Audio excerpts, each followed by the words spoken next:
The monster under the bed's big surprise. Every night when the lights go down and the moon paints the carpet with silver stripes, Pip pulls the blanket up to the chin and listens. There is a tiny thump, a whispery rumble, then a small sound like someone counting socks. Pip thinks, what if there is a monster under the bed? This thought wiggles like a tickle. Pip imagines scary shadows, big teeth, and thunderous roars, but the house smells like warm toast and safe bedtime instead. Night after night, Pip pretends to sleep with one eye open. Little noises come from under the bed. A shuffle, a soft humming, a tiny tap like someone placing a cup. Pip listens closely and hears muffled singing, 2 notes then 3. The singing is silly, not scary. It sounds like someone practicing a song about socks and spoons. Pip wiggles the toes and thinks, maybe a tiny friend lives there. Pip imagines what a tiny friend might like for a snack. One night, Pip decides to check. Quiet as a mouse, Pip slides off the bed and kneels down.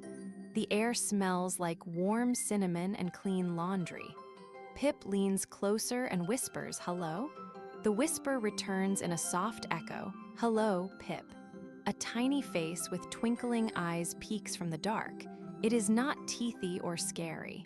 It is round and furry with little horns and a shy grin.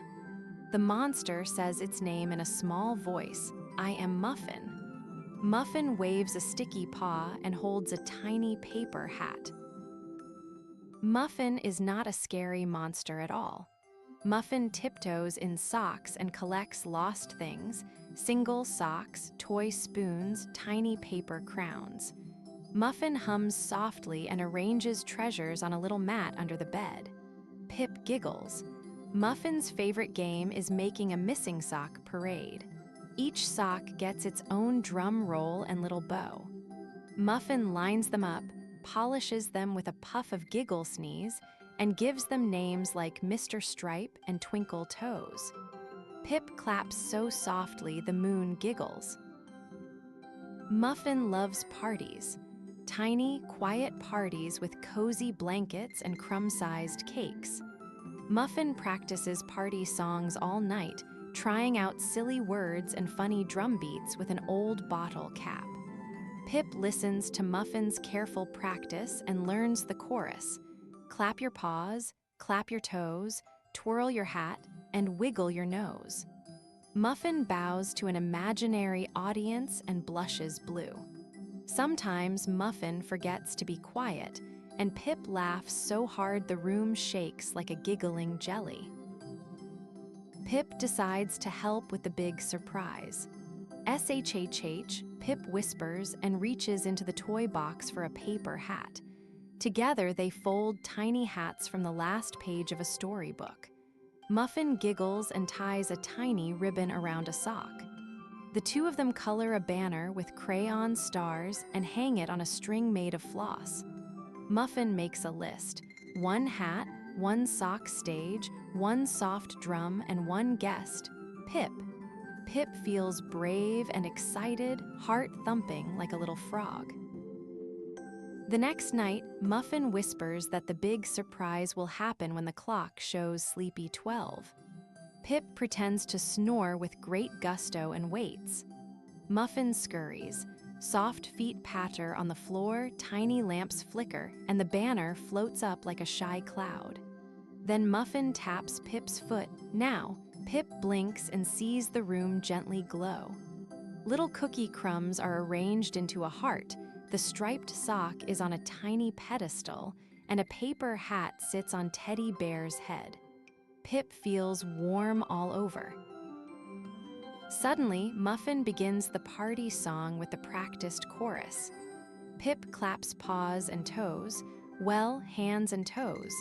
They tap the bottle cap drum and march in a slow, wobbly parade around the bed. Muffin leads, wobbling with proud, tiny stomps while Pip hums along. The moon leans close to listen.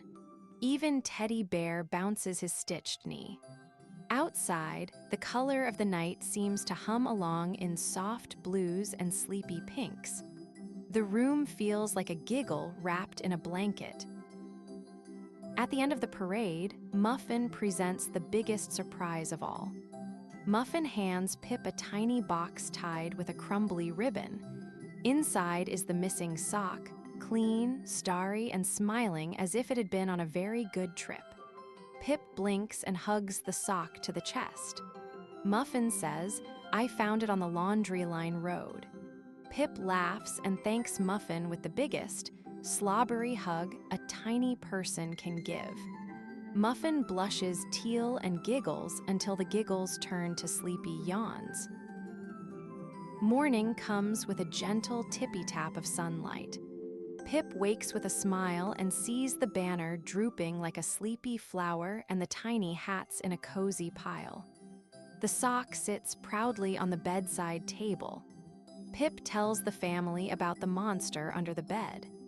Pip's voice is bright and brave. "Muffin is my friend." The family laughs, brings a muffin, real, sweet, and warm for the tiny guest, and helps Pip leave a small note by the bed that says, "Thank you, Muffin."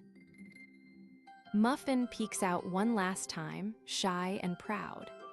Muffin leaves quietly when the house is awake, carrying tiny crumbs and a little bundle of giggle dust. Pip waves and promises to visit every night. Sometimes they leave a single cookie on the mat, and sometimes a crayon drawing. The house keeps both secrets and smiles. Pip learns that not every monster is scary. Some are helpers of lost things, keepers of quiet parties, and best of all, friends who love tiny surprises. That night, as Pip pulls the blanket tight and the moon hums outside the window, Pip feels a soft bump under the bed, the sound of socks practicing their bows. Pip smiles wide and whispers into the pillow, "Goodnight, Muffin." Under the bed, a small voice answers sleepily, "Goodnight, Pip." The big surprise was not that a monster lived there, but that the monster was a friend with party plans, kind paws, and a very good memory for missing socks. Pip drifts to sleep on a cloud of giggles.